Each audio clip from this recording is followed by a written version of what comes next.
متتبعي قناة بشرى في المطبخ، نتمنى تكونوا جميعا بخير وعلى خير. جبت لكم اليوم هاد الوصفة او هاد السيرو اللي خلطناه مع الاعشاب.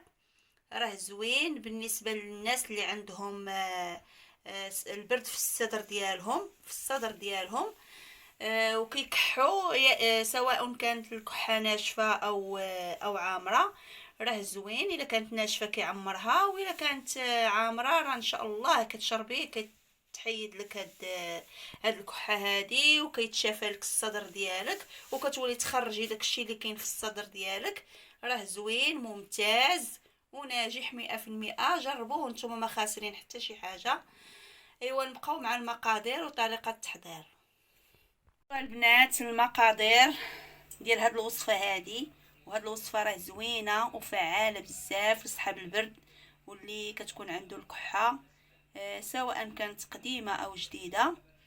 نحتاجو لهاد الكحه هادي او هاد البرد اللي كيكون معشش لينا في الصدر، واحد المعلقه بهاد المقياس هذا، ماشي كبيره بزاف، ديال القرنفل. وعندي واحد عرقسوس، وعندي جوج الباديانات. وهاد الباديانات راه زوينين بزاف كيليقوا لصحاب الحساسيه. هانتوما نقرب ليكم، هادو كنسميوها هي على شكل وريضه، كتسمى باديانه، عقلوا على الاسم ديالها. وهنا عندي واحد العويد ديال القرفه، هو راه عود ولكن مهرس، راه بهاد القياس هذا بمقدار العود، عود واحد ديال القرفه. وهنا عندي تقريبا كاس ديال الزيت او رابعه ديال الزيت. هانتوما كتشوفوا الزيت ماشي مشكل، تقدروا تزيدوا، تقدروا ديروا كاس، تقدروا ديروا جوج كيسان في هذه المقادير هادو. الزيت البلديه. نمشيو ان شاء الله نوريكم كيفاش غتوجدوا هذا السيرو هذا اللي صحي وزوين بزاف وكينقي الصدر. راه من اول تجربه غادي نتحسوا بالفرق. هما الاخوات، باش غادي نوجدوا هذا السيرو كناخذوا واحد الكاسرونه، كنخلي نديرو فيها واحد شويه الماء حتى يطيب مزيان كما كتشوفوا، ها هو غليان مزيان. وكنجيب واحد كاسرونه اخرى اللي غادي تدخل وسط منا، وغنديروا ديك الطريقه ديال مام مريم او بام ماغي، غنديروها بحال هكذا. وغنجيبوا الزيت ديالنا، غادي نخويو الزيت ديالنا هنايا تقريبا رابعه هنا ديال الزيت البلديه، تكون الزيت البلديه مزيانه.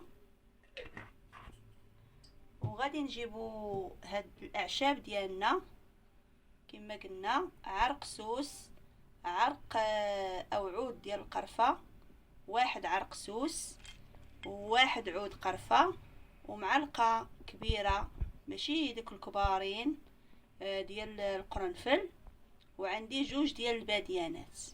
غنعاود ناكد عليكم، الباديانه ها هي كتكون على هذا الشكل هذا.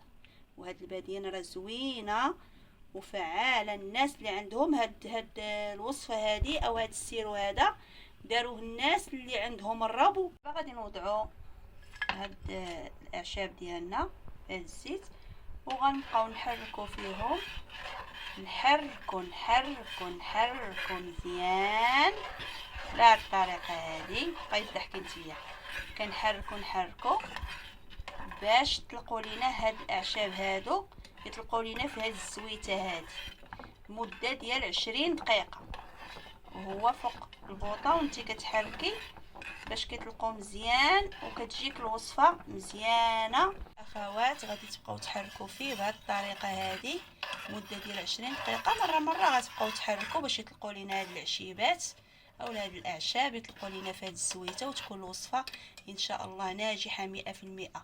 وهذا الشيء هذا راه حنا كنديروا غير اسباب، والله سبحانه وتعالى هو الشافي هو العافي وهو الطبيب الكبير. ونطلبوا من نشربوا من نصوبوا هاد الوصفه هذه، من نكونوا كنشربوا فيها كنديروا الدعاء اللي كنطلبوا به الله سبحانه وتعالى باش يجيب الشفاء على هاد الوصفه هذه، لانه كيبقى غير سبب.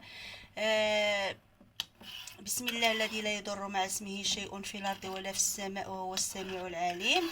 كنبقاو نقولوا هاد 3 المرات وكنشربوا هاد الزويته هذه، وراه فيها غير هذوك الاعشاب اللي نافعين للجسد. وبالنسبه للاخوات اللي عندهم طونسيون ما يقربوش ليها، لان فيها القرنفل وفيها القرفه وهذا الشيء كلشي سخون يقدر يطلع لهم طونسيون ويقولوا لي شي دعيوه خايبه. حنا بغينا غير دعيوات الزوينين، الله يرحم الوالدين. هانتوما الاخوات كما كتشوفوا، هانتوما الزويته ديالنا راه تبدل اللون ديالها، 20 دقيقه راها كملات.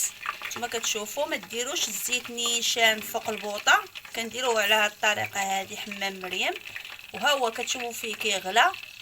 دابا غادي نحيدوه من البوطه وغنخليوه حتى يبرد، عاد غادي نديروه في القرعه. والقرعه قبل ما نديروه فيها نغسلوها مزيان ونعقموها، وعاد باش نديرو فيها هاد الزيت ديالنا.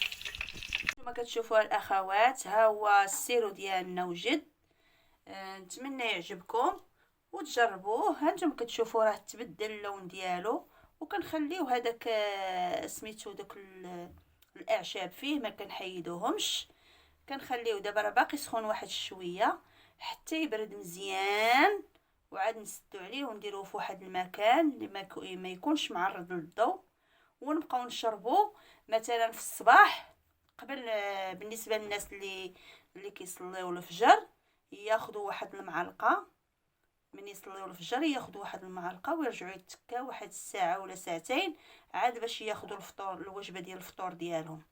وفي الليل كذلك ملي تبغي تنعس تاخذ واحد المعلقه، معلقه جيده كبيره مزيان تاخذها، لان ديك المعلقه ملي ما كتبقاش تاكل كتغسل لك هذاك الصدر وكتحسي بواحد الراحه، وكتحيد لك ديك الكحه الناشفه. الا كانت شي حد عنده كحه ناشفه كتعمر بهاد السيرو هذا، وراه هو راه فعال. وجربوه ما خاسرين والو، غير واحد الكاس ديال الزيت وشويه ديال الاعشاب راه قاضي الغرض.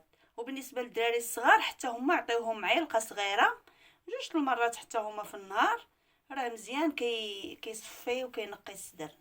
نتمنى الوصفه ديال اليوم تعجبكم وتبارطاجيوها مع احبابكم وحباباتكم، وما تنساوش الاعجاب والاشتراك.